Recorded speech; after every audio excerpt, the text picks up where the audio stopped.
Natsuka, and today we'll be talking about Evols, as well as Madolche in Yu-Gi-Oh! Terra Analysis. So let's get started. For the pros, this deck has decent monsters. Decent. Mostly on their boss's side.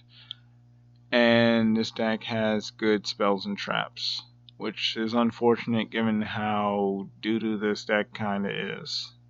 Because the spells and traps don't really, all they do is help you get to your win condition, but your win condition's pretty bad, which again is somewhat unfortunate. It's a good win condition, but it doesn't cut it in today's Yu-Gi-Oh.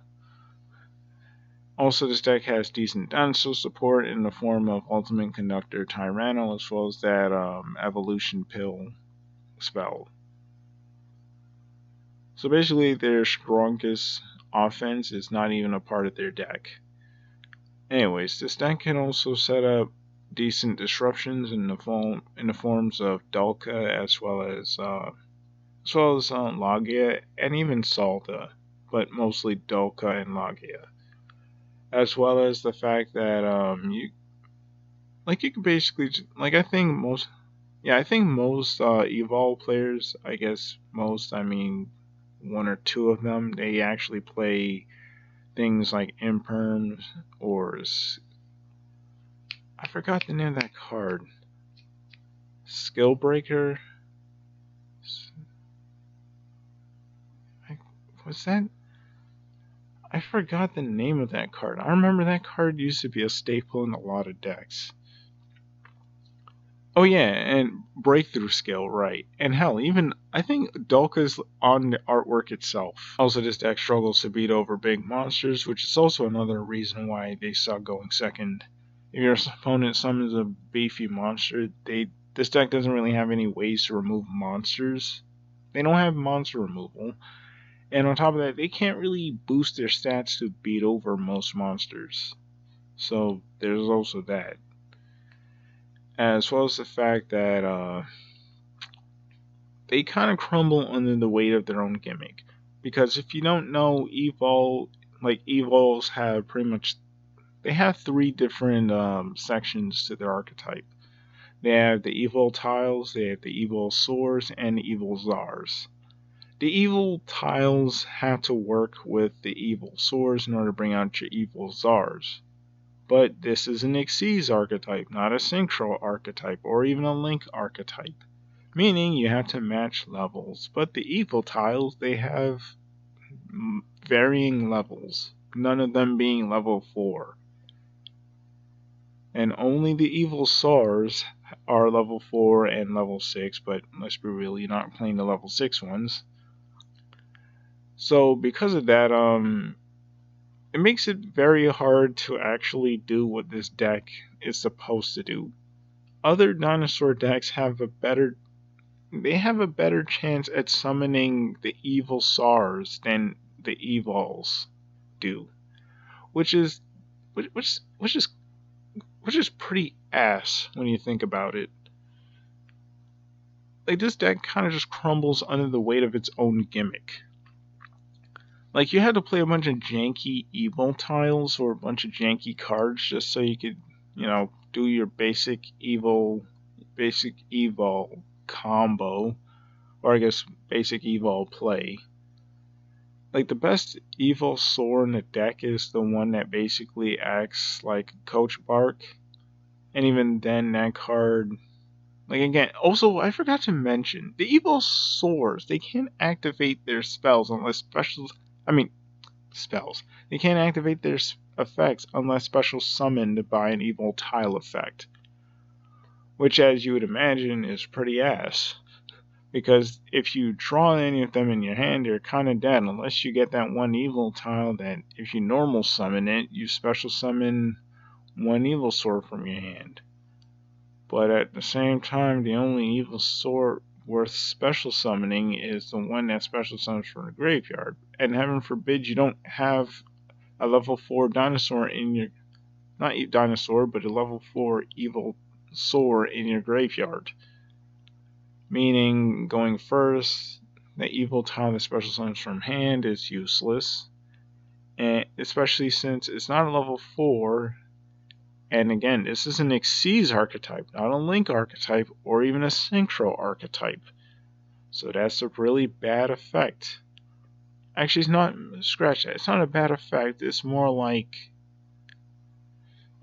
their gimmick needlessly cripples this deck.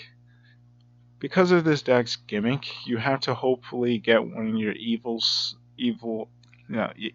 spells that basically allow you to trade an evil tile, but at the same time, you tribute as a cost. And again, that's pretty risky, especially in today's Yu-Gi-Oh! And I guess using the Yugioh along with that Evol spell I just mentioned, because the Yugioh allows you to basically special summon an Evol from an Evosaur once it's tributed. But again, there's many ways to stop and disrupt that, especially in today's Yu-Gi-Oh! And that's one thing I really hate about this deck is it doesn't function like a normal Xyz deck. And like I mentioned, because of their gimmick, it basically just gets in the way of Xyz summoning. And you basically have to do a lot just to do basic Xyz summons.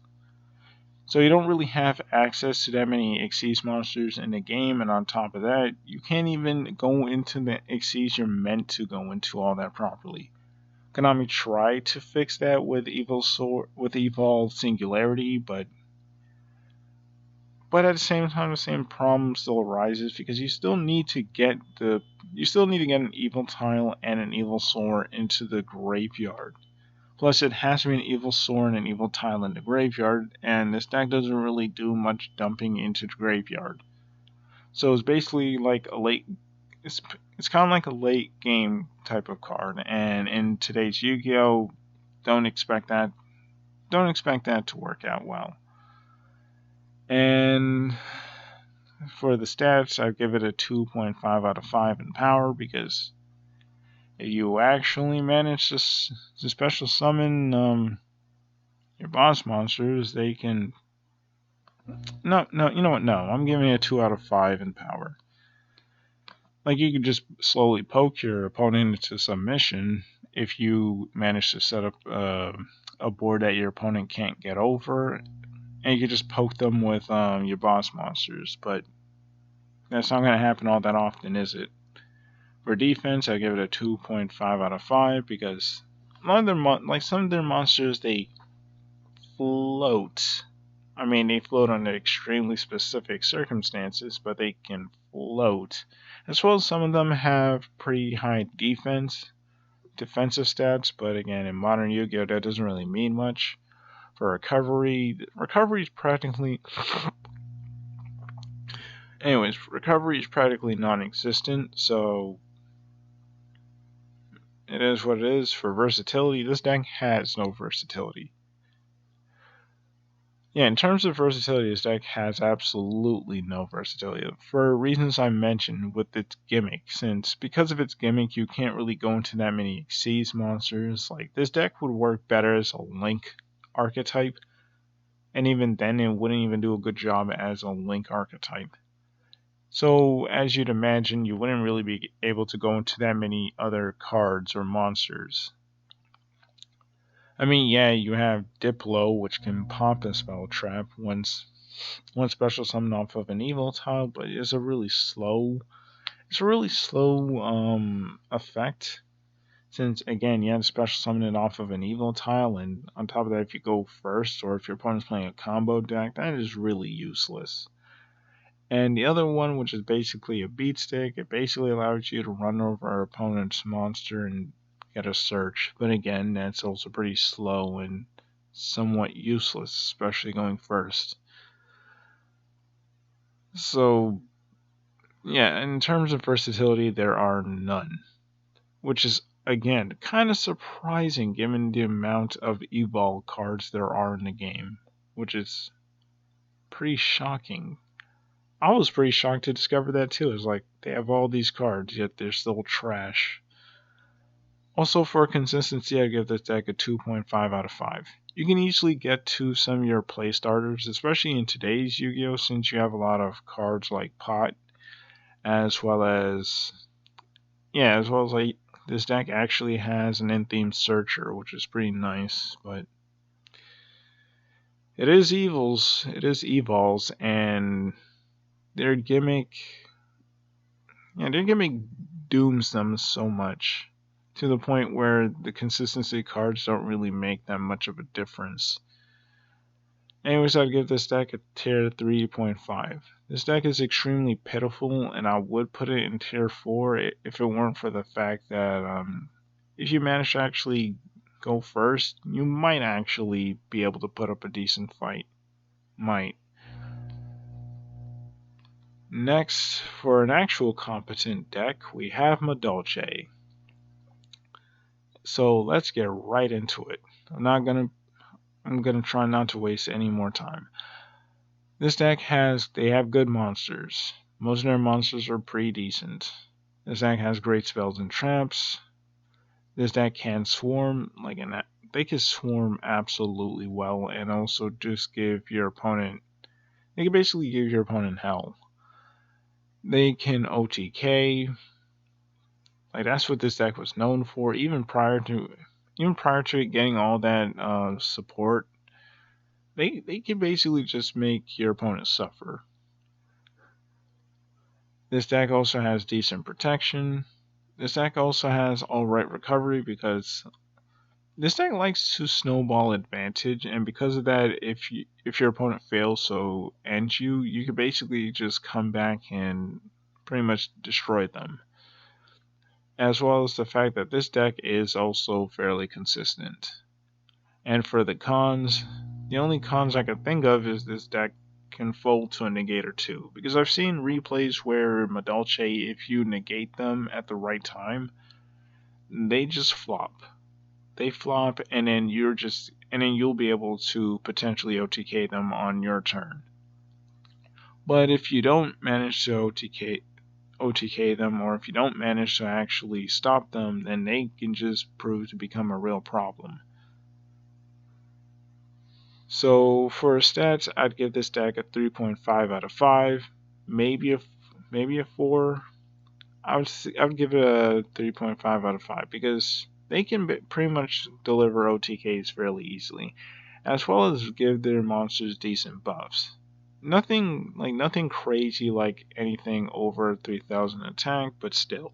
The fact that they could clear boards pretty easily, as well as give your opponent hell, that alone actually earns them a 3.5 out of 5. For defense, I give them a 3 out of 5 because a lot of them float, mostly due to the spells and traps, but they can float into other cards, as well as the fact that they have a lot of defensive cards like their newest trap that allows you to basically negate any card on the field, which I absolutely love the design of. As well as they have ways to protect their boss monsters, like their Link monster. The Link monster protects from targeting, as well as allows it to protect itself when it gets destroyed, or if it would be destroyed. I already mentioned recovery. I'm not sure why I put 2.5 out of 5 instead of 3 out of 5. This deck can recover fairly well, especially since this deck, like I mentioned, snowballs advantage. For versatility, I'd give it a 2.5 out of 5 because besides Tiramisu, which basically allows you to non-target spin cards to the deck, you have the Souffle, which basically allows you to shuffle cards in the graveyard into the deck, as well as protection. But at the same time, it is still Madolches are still a fairly linear deck. So because of that, I would give it a 2.5 out of 5. Maybe I'm wrong, but you guys can tell me about it in the comment section. And lastly, for consistency, I'd give them a 3 out of 5. They're really consistent. Like I mentioned, you have the punt cards, as well as, like I mentioned in a lot of these, the punt cards are really good. They're really busted, and they basically give a lot of decks a lot of needed consistency. As well as the fact that this deck have a lot of consistent, a lot of cards that boost consistency, like their like their in-theme Stratos, whose name I forgot, as well as that new card they got in Savage Strike, which like essentially, if you control no monsters. No, not if you control no monsters. Basically, if you have no monsters in the graveyard, you can just special summon it from your hand and then just special summon a Madolches straight from deck, which is ridiculously powerful in itself. And usually, if you resolve that card effect, you pretty much win the game, essentially. So, because of all of that, I'd give this deck a tier 2.5.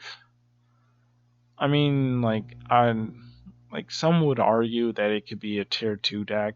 It can compete with the tier 1 decks as well as the other tier 2 decks, but right now I don't see this deck getting that much play, but at the same time I don't think that this deck is